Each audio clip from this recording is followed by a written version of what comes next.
Si l'on en croit une récente enquête, un enfant sur deux âgé de moins de 3 ans utilise régulièrement, très régulièrement même, un smartphone avec l'autorisation de ses parents. Pour certains, c'est presque une addiction qui peut être dangereuse. Comment préserver nos jeunes enfants? Réponse de Sylvie Pinatel et Yves Le Bacon. Hugo, on cherche? Hugo a 3 ans. Et lorsque sa mère l'appelle pour jouer, Qu'est-ce que c'est? Ça, c'est qui? il vient se lever dans ses bras Bravo. Et comment elle fait la vache? et répond à ses questions normalement. Bravo. Et comment il fait le cheval? Moi, j'ai du mal aussi à croire qu'il est comme ça aujourd'hui. Parce que c'était très différent il y a encore 6 mois, 1 an, c'était un autre enfant. Ah, il était caché, Hugo. Ces images ont 6 mois et ont été tournées dans le cabinet d'une psychomotricienne. Hugo était alors un enfant dans sa bulle, Il est le chocolat. exposé aux écrans 3 à 4 heures par jour. Chocolat. Il ne parlait pas et le moindre contact physique l'indisposait. Coucou les bras.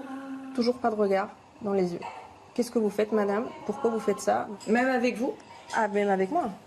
Pour expliquer tous ces troubles, les médecins ont envisagé l'autisme. Personne ne songe alors aux écrans. C'est pourtant la thèse défendue par le docteur Ducanda et un collectif de médecins qui, dans cette vidéo, alertent autorités et parents contre les effets d'une surexposition aux écrans.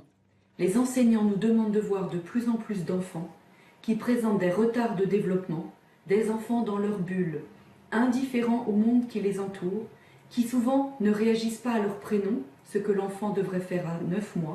Et donc, au fur et à mesure que cette vidéo se déroule, je prends vraiment conscience qu'elle est en train de parler de mon fils.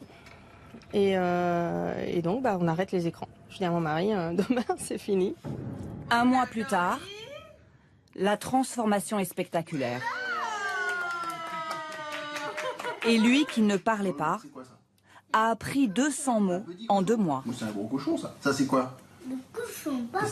Et pour le docteur Ducanda, C'est impressionnant. cela ne fait aucun doute. Hugo explore à nouveau le monde grâce à ses 5 sens et a retrouvé l'interaction avec ses parents. Son développement cérébral et moteur peut reprendre. En fait, on a l'impression que la vie est entrée en lui.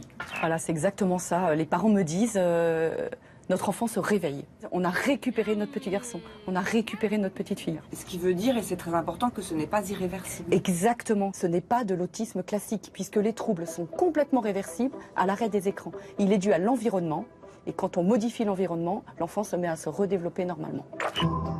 Pour qu'il n'y ait d'ailleurs aucune confusion, d'autres médecins ailleurs dans le monde ont trouvé ce terme, l'autisme virtuel, virtual autism. C'est une prise de conscience qui touche aujourd'hui tous les pays concernés par la vague numérique.